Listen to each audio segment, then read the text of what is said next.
और पिछले 9 साल में ऐसे दो दो सिचुएशन आए हैं।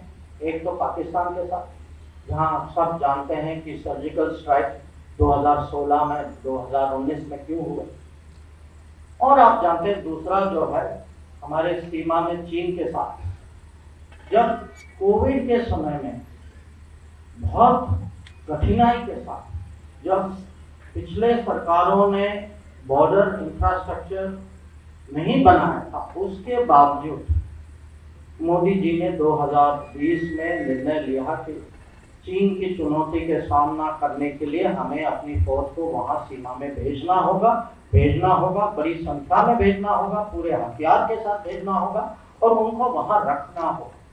और आप समझिए कि ये जो है ये छोटी बात नहीं है कि ये खाली सीमा नहीं, ये बहुत कठिन जगह है।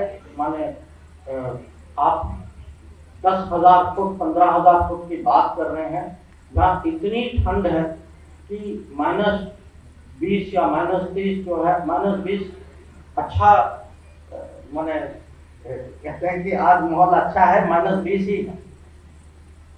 तो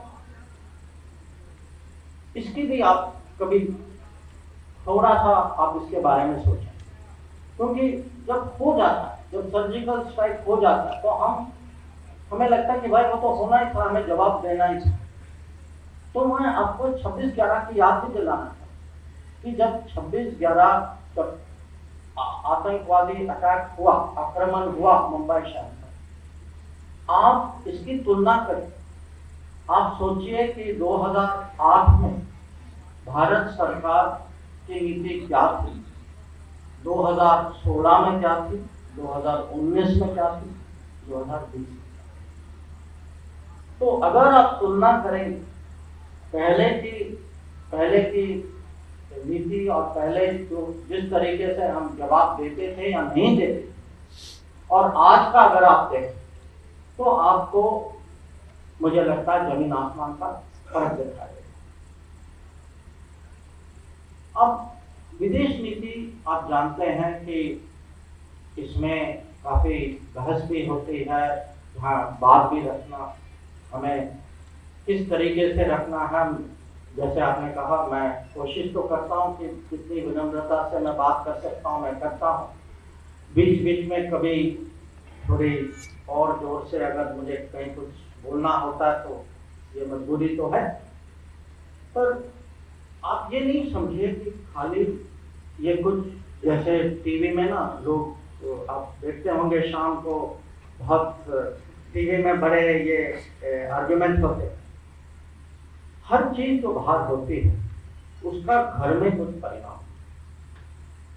तो बहुत लोग आके मुझसे बात करते हैं कि साहब आपने यूक्रेन के बारे में जो कहा वो ठीक कहा, कि आपने अच्छा किया कि आपने इनको सुना दिया वहां।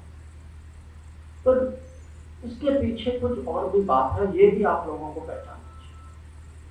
अगर हम उस समय, क्योंकि हम बहुत दबाव में, हम उस दबाव में थे कि दूसरे देश हमें बताएंगे कि हम किससे तेल खरीदें और किससे नहीं, और उसका असर ये होता कि वो भी ये डिसाइड करते किस भाग पे ले, कितने पे ले, किससे।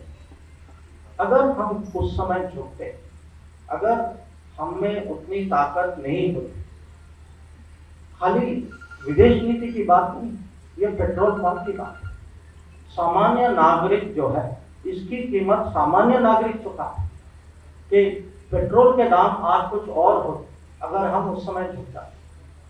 तो कभी कभी जब लोग कहते हैं मुझे कि आप बाहर जाकर भारत की बात रखते हैं, मैं इसीलिए रख पाता हूं क्योंकि मोदी जी जब आदेश देते हैं, उनके लिए इस विषय में मुझे बहुत स्पष्ट रूप से उन्होंने कहा कि इंडियन कंज्यूमर कम्स फर्स्ट।